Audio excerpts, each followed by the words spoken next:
Olá, eu sou Daniel Santos, esse é o Café com Lepes, no segundo episódio da terceira temporada, e hoje a gente tem o prazer de receber de novo, aqui no Café, Júlia Córdoba e Camila Martins, que são duas pesquisadoras aqui do grupo, e que hoje vão falar sobre o PAS, o Programa de Aprimoramento Sistêmico para a Educação Infantil, que é um programa que o Lepes vem implementando, inicialmente em Barretos, depois Patos, na Paraíba, se expandiu para vários municípios do estado de Santa Catarina e tem perspectivas de ir também para Angra dos Reis, para São Luís, para vários outros territórios.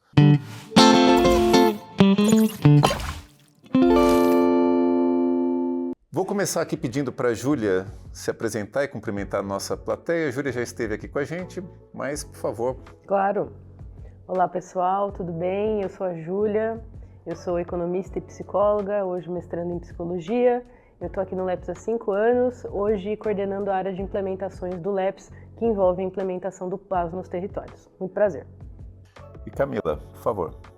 Olá, prazer, eu sou a Camila, eu sou pedagoga e mestre em educação.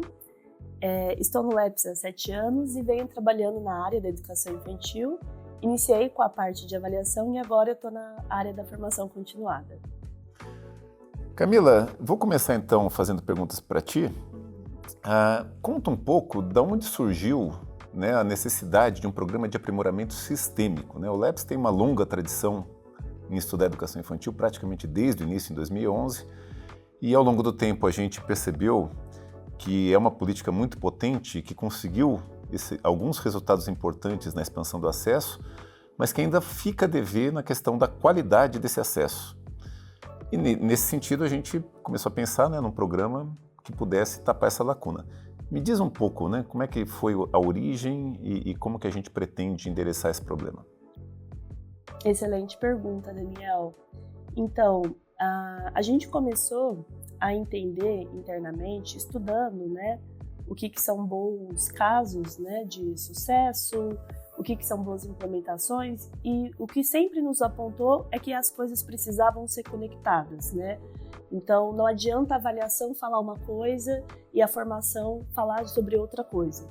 Então, por conta disso, a gente entendeu que era necessário, dado que agora a gente tem um documento, numa versão mais recente, que diz o que se espera da educação infantil, que é a nossa Base Nacional Comum Curricular, que já é um processo que vem desde as diretrizes curriculares, que precisava fazer um programa em que conectasse, que fosse coerente, desde a avaliação até o que são os materiais, as formações que chegam na ponta. E aí o PAS, que a gente formulou aqui no grupo, começa por um processo de avaliação em que a gente tem um diagnóstico que desde já é coerente com o currículo dos municípios, e aí a partir disso a gente entende como é a gestão da secretaria, fazendo um mapeamento institucional, e com essas duas coisas a gente pensa, tem as responsabilidades das pessoas e como que cada pessoa vai atuar para contribuir com o que a avaliação mostra.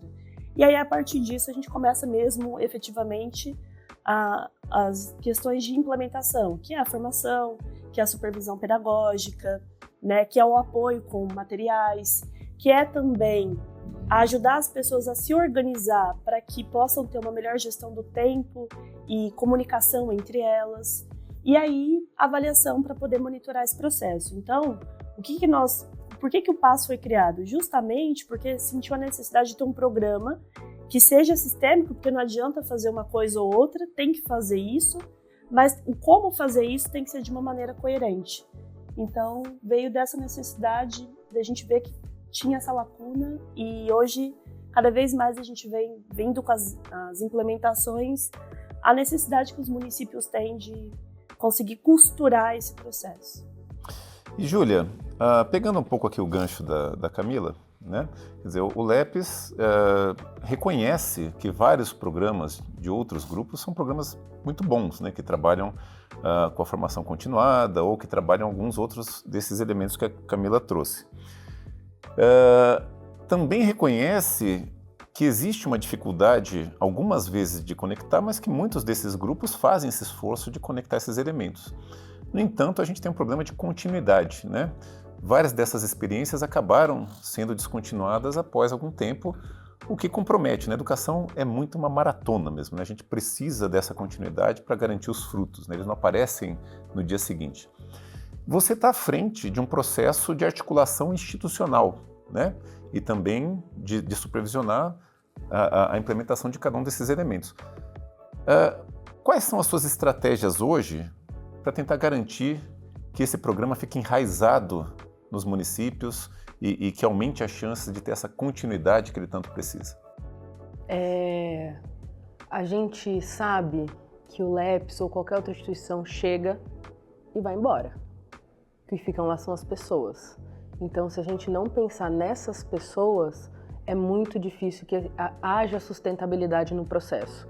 E não é só pensar nas pessoas, então a tecnologia de formação continuada precisa ficar na rede. Verdade, precisa, essas pessoas precisam abraçar a tecnologia da formação continuada, mas eu acho que é mais do que pensar nisso, é pensar em como essas pessoas se enxergam dentro dessa proposta, se faz sentido para a rede, se faz sentido para o plano de trabalho delas. Então tem que haver um mecanismo não é só um mecanismo, delas se sentirem parte dessas tomadas de decisão, pertencentes a essas tomadas de decisão, porque são elas que ficam, são elas que vão dar sentido para essa proposta, tanto para o coordenador pedagógico lá na unidade educacional, quanto para o professor. Então não é só sobre, a gente precisa deixar uma tecnologia, a gente faz aplicação de avaliações, então precisa ficar lá dentro, precisa.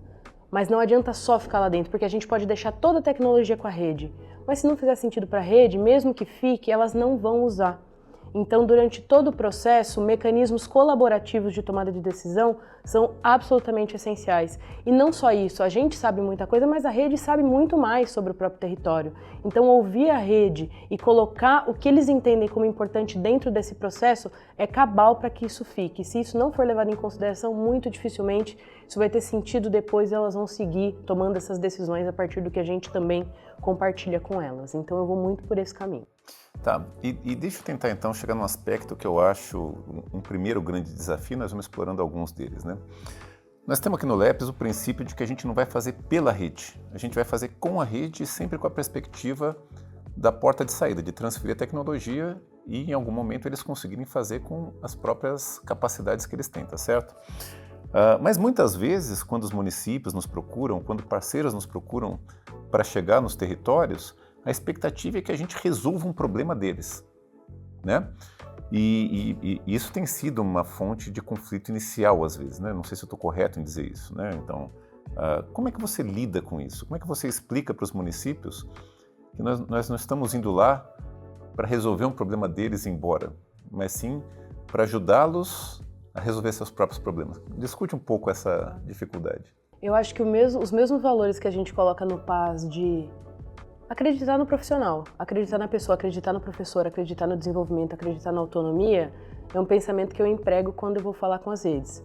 São os mesmos seres humanos, estão passando por um processo de desenvolvimento, então é um processo para eles também, como é um processo para mim.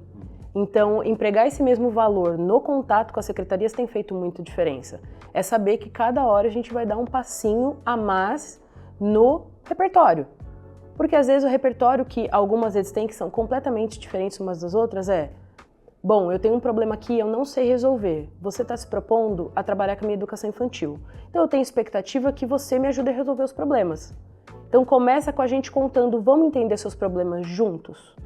E depois vamos pensando em soluções colaborativas juntos. No começo isso pode ser muito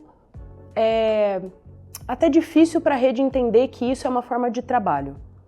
Mas depois que os frutos vão sendo gerados e que ela vai vendo que as decisões não foram tomadas por um grupo externo que vai embora, mas uma decisão que ela entendeu que é melhor para a rede, vai ficando mais flexível. Mas também é um processo de paciência. A gente precisa trocar com essa rede. A gente precisa, no primeiro momento, às vezes, trazer algumas soluções para ela, para colocar na mesa também. Isso não é um problema. E trazer as soluções prontas para ela discutir em cima dessas soluções. Depois a gente vai para o processo de construir junto, justamente porque é um andaime de desenvolvimento também para a rede. Então, do mesmo jeito que a gente pensa esse professor, quando a gente vai pensar formação supervisor, é o mesmo caminho com os outros profissionais. Então, trazer algo que ajude a entender o que é uma solução é um caminho inicial, para depois ir soltando cada vez mais as mãos aos poucos, para não parecer algo, tá, vocês vieram trabalhar aqui, mas no final das contas vocês não vão resolver nada. Não, a gente vai, só que a gente vai resolver com você justamente para você também criar essa forma de pensar a solução dos problemas. Então é o mesmo caminho com o professor, é o mesmo caminho com o secretário de educação, com a equipe técnica, é aos poucos. E Júlia, pela tua fala, dá a sensação que a gente chega em cada território e faz um programa diferente em função do que o território precisa. Por outro lado, pegando o gancho da Camila, existem alguns elementos estruturantes que precisam estar presentes. Por exemplo, né, soluções baseadas em evidência, a preocupação sistêmica de cuidar tanto de quem está na ponta com quem está tomando decisão no topo da cadeia. Me conta um pouco, quer dizer, como é que você chega nesse equilíbrio? O que é estruturante do programa e onde que você vê espaço para as adaptações em cada território? É muito legal. O que é estruturante do programa? Avaliação é o primeiro passo. Então a gente precisa entender o território. Então, o que está acontecendo nesse território em relação à educação infantil? Como que a secretaria se organiza para ofertar a educação infantil? Como estão os processos dentro das turmas, dentro da sala de referência? Como que o professor faz a prática pedagógica dele? Como que há a interação entre as crianças e os adultos? Como que essa unidade está organizada? Quais materiais são disponíveis ou não? Como que estão as aprendizagens das crianças? Para a gente entender onde a gente está entrando. Então, isso é um processo estruturante. Mapeamento de todos os aspectos em relação à qualidade da educação infantil. Tudo que a gente entende como estruturante, a gente mapeia. Isso é estruturante. A gente entra e faz em todos os territórios. Depois desse processo, a gente sabe que tem alguns pilares que são extremamente importantes para a gente olhar com bastante calma. Formação continuada é um deles. Avaliação e monitoramento é outro. Supervisão pedagógica é outro. Supervisão de ensino da secretaria com as próprias unidades é outro processo. Então, não adianta... Existe o processo estruturante, mas existe um município que tem um centro de formação continuada, mas existe um município super pequenininho que não tem, que às vezes a secretaria é uma pessoa na secretaria e mais 2 ou 3 para cuidar de todas as etapas. Então, a gente entende os eixos estruturantes e a gente olha para o município e fala o que você já tem e qual passo é possível de ser dado para que você melhore com os recursos disponíveis hoje. Então, hoje, o que você consegue fazer a mais? Para também não forçar uma capacidade técnica, uma capacidade orçamentária que o município não tem. Então a gente também trabalha com a realidade, mantendo o olhar para aquilo que a gente acha extremamente importante para ofertar uma educação de qualidade. Então a gente mantém os pilares, a gente olha para as mesmas coisas, mas a gente sabe que as respostas que a gente vai receber, em termos do que eles conseguem ou não fazer, são completamente diferentes. E aí é com eles que a gente vai trabalhando. Que passo que a gente pode dar em relação à formação continuada? E em supervisão, que passo que a gente pode dar? E assim a gente vai construindo com eles para manter os pilares bem fixos no que a gente acredita que é importante. Camila, deixa eu trazer a conversa de novo para ti aqui. Recentemente você defendeu sua dissertação, né, na Federal de São Carlos, olhando para um personagem que muitas vezes é negligenciado, né, que é a diretora escolar, coordenação pedagógica, ou seja, a equipe gestora. E essa equipe tem um papel também muito importante e todo o seu trabalho de dissertação foi baseado numa implementação do PAS. Como que o PAS olha para este público e quais foram as principais aprendizagens da sua dissertação que foi tão elogiada? Então, Daniel, a gente tem assim como a Júlia citou, a grande premissa do PAS é fortalecer quem de fato atua com quem a gente quer atingir, que são as crianças, né? E aí, do mesmo jeito que o LEPS, em termos de transferir a tecnologia para a secretaria, né, que é quem faz atividade meio para conseguir, né, ter o trabalho na escola, do mesmo jeito a gente entende que se quem está na escola também não fizer sentido para eles o que está sendo trabalhado, aquilo não vai atingir a criança. E aí quem é a pessoa, a figura mais responsável pelo que acontece na escola? São os diretores. Existe sim o coordenador pedagógico, que hoje está tendo uma aposta muito grande nele para fazer essa atuação, essa gestão pedagógica, mas o diretor, ele é a pessoa, a figura, a liderança principal em termos de que responde à escola. E aí, por conta disso, qualquer elemento que esse diretor ou não apoie no sentido do trabalho que está sendo feito, ou não compre a ideia, nada chega na escola. Ou chega de uma maneira que depois as coisas não são costuradas internamente. Então, por conta disso, a gente vem entendendo cada vez mais que a gente precisa sim fortalecer os técnicos da secretaria, ajudar na gestão, como a Júlia trouxe, mas que perpassa também por fazer o envolvimento de quem está dentro das escolas. E aí esse envolvimento também é trabalhar com as figuras, né, da gestão, e aí qualquer formação que a gente faça precisa perpassar também por esse gestor. Então acho que um dos principais elementos precisamos trazer esse gestor para dentro da conversa e precisamos trazer esse gestor para entender todos os aspectos que são importantes e ouvi-lo. E o grande ponto da dissertação, que é o grande ponto também do PAS, foi o seguinte: o diretor ele precisa entender que qualidade é para além do que as crianças aprendem, né? É também os processos que elas vivem. E aí, para isso, ele precisa entender como é que ele faz essa gestão, né, para conseguir atingir esses objetivos. E aí, dentro do processo de implementação, né, do PAS, lá no caso de Patos, que foi onde foi feita a escuta, o principal resultado foi que os diretores, se eles não apoiam os professores na gestão do ambiente, parece que a gente não consegue, de fato, implementar o que a gente chama de qualidade. Porque a educação infantil ela não é feita só na sala de referência, ela é feita em todos os ambientes. E aí quem que está fora da sala? São os gestores. Então se esse gestor não articula todo o trabalho de unidade escolar, de escola, o processo pedagógico que a gente tanto defende, ele não acontece. Então ele é necessário, ele é central. E você acredita que sob essa premissa de que tanto para que o que a gente faz chegue de fato na criança, né, quanto para que tenha continuidade, a gente precisa fortalecer a equipe escolar, que é quem fica para além dos mandatos dos secretários. A gente precisa trabalhar não apenas, né, a construção de um repertório de como fazer um trabalho pedagógico da educação infantil, mas gerar toda uma estrutura de incentivos e de apoio entre as pessoas. É fundamental.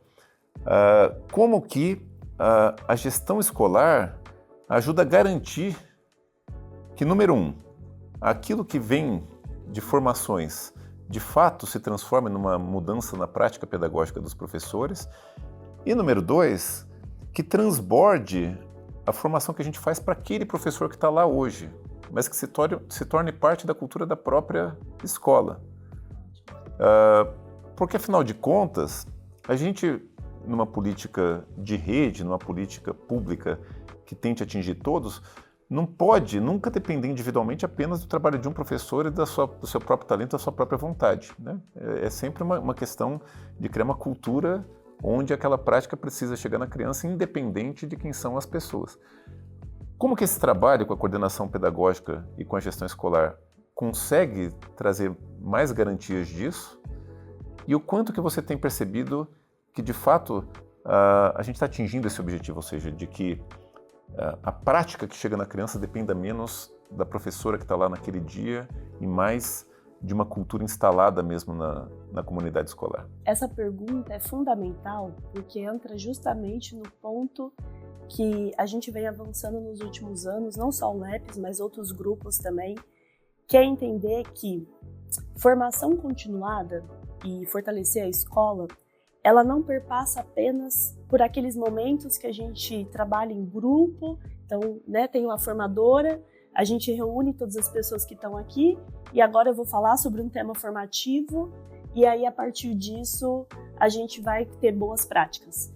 A gente começou a entender, com base no que a gente vem estudando e também aprendendo na prática, que para que haja uma cultura, é preciso que tenha bons protocolos, bons elementos para que no cotidiano os professores eles possam também receber, por exemplo, feedback, que é, por exemplo, ser um trabalho natural em que o coordenador ou o gestor, a depender como eles se combinam, possam observar as práticas das professoras e depois trocar com o professor processos de melhoria. Isso é um dos elementos, inclusive, mais formativos para os professores, porque é alguém que está olhando exatamente o que eu faço e consegue me dar feedback. Isso é formativo. Então, o que eu quero trazer com isso? Que, para que haja, de fato, um processo cultural, além de estar todo mundo, como a Júlia trouxe, fazendo sentido, entendendo que é papel seu, entendendo que faz parte também de uma decisão sua, os elementos para que aconteça cultura, de fato, rotina, não pode ser centrado apenas naquele momento grupal que a gente se une para falar de um tema formativo. E aí no PAS a gente tem, hoje em dia, trabalhado com 3 eixos, né? Dentro desse contexto de fortalecer a escola, que tem elementos que a gente fala da autoformação, autoaprimoramento, que é eu, enquanto pessoa, busco conhecimento com apoio, desde que haja um ambiente que me apoie para eu melhorar. E aí, por isso, a importância do incentivo. Poxa, se eu documento uma boa prática, qual o incentivo que a rede está me dando para eu fazer cada vez mais isso? O segundo, que é um momento grupal, porque é importante a gente estar juntos aqui e discutir, chegar num ponto em comum, aprender coisas novas, que é onde a gente entra como um eixo estruturante. E o terceiro é cultivar essa cultura do feedback e da troca entre pares no cotidiano. Que aí a gente não vai estar... Por isso que o que a Júlia falou é fundamental. Porque como a gente não vai estar lá todos os dias, né, indo mais em cada escola, se a gente faz com que eles entendam que isso é importante, ajude com protocolos, deles estarem fazendo isso no cotidiano. E Júlia, para a gente encerrar essa conversa que está super rica aqui, a gente tem resultado? Quer dizer, vocês têm alguma evidência de que o PAS tem realmente transformado a realidade dos municípios? O que você tem para contar para nós nessa seara? Tá. Eu acho que vou trazer diferentes resultados, eu acho que só para mostrar também por que sistêmico. Então, geralmente quando a gente fala de resultado, a gente vai falar de alguma porcentagem de aprendizagem e é importante, mas eu acho importante a gente também dar luz a outras coisas. E aqui eu vou trazer um município, Camila, se você quiser trazer algum outro município também fique à vontade. Eu vou falar especificamente de Patos, que para nós é PAS, mas eles se apropriaram tanto lá do programa que é Sertão Criança. Então, o PAS é nosso, o Sertão Criança é deles. A gente chegou lá, o que a gente encontrou? A gente encontrou uma secretaria de educação que tinha uma pessoa na equipe de educação infantil e coordenadoras pedagógicas regionais, por território. Então são 4 ou 5 territórios, que Patos é dividido, se eu não me engano, eram 4 ou 5 coordenadoras. Hoje, o que a gente já encontra? A gente encontra um núcleo de educação infantil com 4 pessoas, que tem identidade profissional, então tem a coordenação, tem formadora, tem gente que faz visita, então a gente encontra um núcleo que tem responsabilidades divididas entre elas e que elas conseguem dar conta de muitos outros processos que antes não conseguiam porque a pessoa era sozinha. A gente encontra coordenação pedagógica quase que exclusiva nas unidades de educação infantil, antes era por território. Se eu fizer uma conta aqui por território, eram mais ou menos 8 unidades de educação infantil para cada coordenadora. Hoje a gente já está trabalhando em relação às unidades que tem só educação infantil, a gente tem 17 coordenadoras, se não me engano, mais as coordenadoras de escola que tem para a escola, então a gente está trabalhando com um time de mais ou menos 27, antes era 5. A gente tem uma estrutura de formação continuada, que entra na secretaria, se instala na secretaria, a secretaria forma coordenadoras, as coordenadoras formam os professores e a secretaria também forma os gestores. Então hoje tem formação continuada para os gestores. Não havia formação continuada para a educação infantil e hoje existe formação continuada para diferentes públicos na educação infantil. Supervisão pedagógica a gente também conseguiu estruturar, então há um mecanismo de supervisão pedagógica dentro da rede hoje. E quando a gente olha para as unidades, várias unidades passaram por momentos de reforma, por compra de materiais focados. Então, o que é importante ter para a educação infantil? É importante ter materiais lúdicos, não estruturados, livros, o entendimento do porquê que isso é importante, até o momento, o que eu compro mudou nessa rede. E aí, quando a gente olha para os processos professores, a gente vê professores que conseguem entender por que é feito dessa maneira e não dessa. Por que isso é importante para a criança e não uma coisa mecânica? Por que é lúdico? Por que é baseado no brincar? Porque é o meio com que ela aprende. E quando a gente olha para as aprendizagens para as crianças, o maior ganho que a gente teve foi dobrar a porcentagem de crianças no que a gente chama em nível essencial, que é a criança que reconta história, que escreve o nome próprio, que consegue diferenciar símbolos de letras, a criança que identifica o uso social de gêneros textuais, dobrar a quantidade de um ano para o outro depois que a gente entrou com formação continuada. Então a gente tinha um número de 25% dessas crianças em nível essencial saindo da educação infantil e a gente foi para 50% com um ano de formação continuada e estrutura que a gente construiu junto com a rede. Queria complementar com Barretos também, que Barretos foi um município muito interessante, que diferente, né, desse município de Patos, né, que foi o município que a gente fez a dissertação, que a Júlia citou, é um município que já tinha um CEFORP, que é o Centro de Formação, só que a avaliação era uma lacuna. Então, por isso que a Júlia falou que é muito importante a gente entender também qual é a lacuna que o município gostaria de aprofundar e de fato tem, né? E no caso lá da avaliação e de como é implementado os processos. Então, lá teve um resultado muito positivo que a gente aplicou lá a avaliação da IAP, né, que é uma avaliação dos ambientes, que avalia a qualidade dos ambientes de aprendizagem, né, a qualidade das práticas pedagógicas e dos insumos, né, da infraestrutura. E durante os 4 anos foi tendo um progresso. E aí, sabe, o que foi mais interessante não é que de um ano para o outro saltou, mas foi o quanto que eles sozinhos, com o nosso apoio, foi conseguindo melhorar na medida do possível de um ano para outro. Então, eles tinham toda essa parte de estrutura, como que, em caso em Patos, foi com a nossa colaboração, mas a parte da avaliação e dos processos, que era uma lacuna, e eles conseguiram avançar também com o nosso apoio.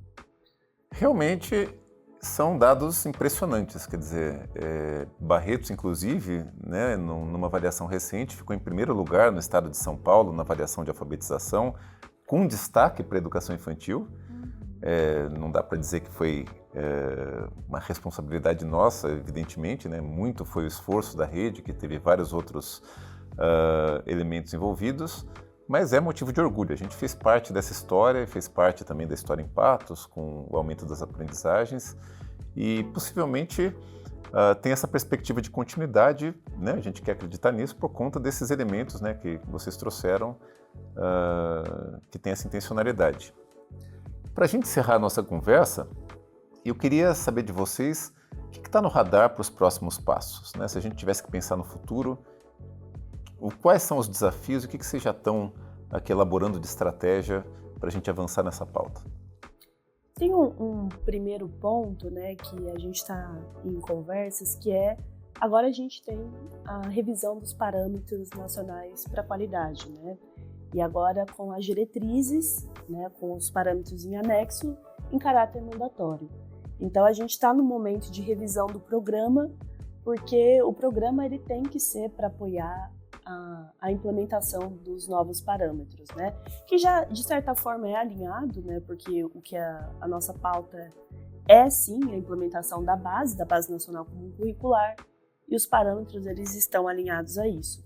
Né? Então, acho que tem esse primeiro movimento da gente começar com esse novo documento, também apoiar os municípios que estão com a gente, os próximos que estão a vir, na implementação dos parâmetros. E aí, além disso, também a gente vem aprendendo, né, Júlia? Vou até passar para a Júlia. A gente está num processo de mapear o que foi essas boas estratégias, esses bons elementos, porque por mais que cada município tem características comuns e que podem ser, não é necessariamente replicável, mas aprendidos uns com os outros. E aí a gente quer trazer essa colaboração. O que a gente precisa fazer agora, eu acho que é documentar os cases de sucesso em relação aos municípios que a gente trabalhou. Colocar luz sobre esses municípios. Muita coisa deu certo lá. Então a gente precisa também servir de exemplo para os municípios que é possível. A gente pensar, educação infantil não é fácil, né? E a gente está trabalhando agora com muito sucesso com o consórcio de Granfipolis. Então a gente também precisa documentar o que a gente tem feito lá e que tem dado certo. A gente está trabalhando com avaliação ao mesmo tempo de 17 municípios a partir de um polo, que é o polo de Granfipolis. A gente está trabalhando com formação continuada a partir disso. Então, ano que vem, vamos para a supervisão pedagógica. Então, a gente está seguindo o modelo do PAS num sistema de colaboração que é um consórcio com 17 municípios. E aí, futuramente, usar desses registros, desse case, para também conseguir induzir colaboração estados, municípios para a implementação dos parâmetros, para a oferta de qualidade na educação infantil. Eu acho excelente você trazer isso, porque, de fato, um desafio importante é como escalonar programas dessa natureza, né? A gente sabe que o LEPS nunca vai estar nos 5.500 municípios brasileiros. Alguns desses municípios, um pouco maiores, têm estrutura para, com um caso muito bem estabelecido e documentado, conseguir se inspirar nessas soluções e resolver seus problemas. Mas muitos municípios brasileiros são muito pequenininhos ou têm fragilidades institucionais, dificuldade orçamentária e precisam de apoio, né? Essa ideia que vocês vêm trabalhando lá em Granfipólis é uma dessas possibilidades, onde, num consórcio de municípios, uns ajudam os outros para a gente conseguir implementar, né? Outros caminhos podem ser pensados, por exemplo, o Estado apoiar os municípios, né? Essa sempre foi também, né? Como no Ceará, eles estão tentando fazer isso conosco através do SAP e outras iniciativas. Mas, sem dúvida, eu acho que essa é uma das pautas importantes, assim como, né, dar consequência para esses parâmetros nacionais de qualidade da educação infantil, que foi um documento também, né, que contou com a participação do LEPS, discutido de maneira muito democrática, muito ambicioso, mas que tem desafios importantes na sua implementação. E eu fico feliz de vocês trazerem que essas preocupações estão no nosso radar e que o PAS pode ser um vetor para contribuir para isso. Vocês têm palavras finais para dar para os nossos telespectadores? Acho que nós estamos encerrando nossa conversa. Júlia, quer dizer uma última palavra? Claro. Pessoal, se vocês estão nos assistindo, trabalhem com a educação infantil, saibam que é possível, vocês não precisam fazer nada sozinhos, tem sempre uma possibilidade de melhora no trabalho e sempre gente disponível para apoiar vocês. Vocês podem buscar conversar com a gente, sem compromisso também, a gente está aqui para pensar a educação infantil juntos, porque no final das contas o nosso interesse é com as crianças, é com o desenvolvimento do profissional dos professores, é com o bem-estar também da Secretaria de Educação. Então a gente está sempre aqui para apoiar vocês. Camila? Acho que a Júlia disse tudo, né? Mas para complementar, eu acho que é fundamental a gente aproveitar o momento que o país está, em que a gente está aprovando muitas políticas importantes para a primeira infância e que esse eu acho que é o momento da gente começar a mexer as peças e dialogar mesmo, a gente começar a construir mais comunidades que pensam sobre a qualidade da educação infantil, porque de fato agora está virando uma pauta nacional que está extrapolando as bolhas mesmo, né? Então antes era uma coisa muito nichado, né? A discussão da qualidade e muita preocupação com a frequência, né? Com o acesso, com a vaga. E agora eu acho que a gente está no momento que a gente precisa se fortalecer porque está vindo muitas políticas para apoiar a implementação da qualidade. É isso. Camila e Júlia, queria dar os parabéns pelo trabalho de vocês, queria agradecer demais a conversa que a gente teve, muito bom saber essas novidades que vocês trouxeram sobre a implementação do PAS, fico muito otimista com respeito a esse trabalho e queria agradecer também a quem nos assistiu até aqui, recomendar que continue seguindo o Café com LEPS e deixar aqui um abraço, até a próxima.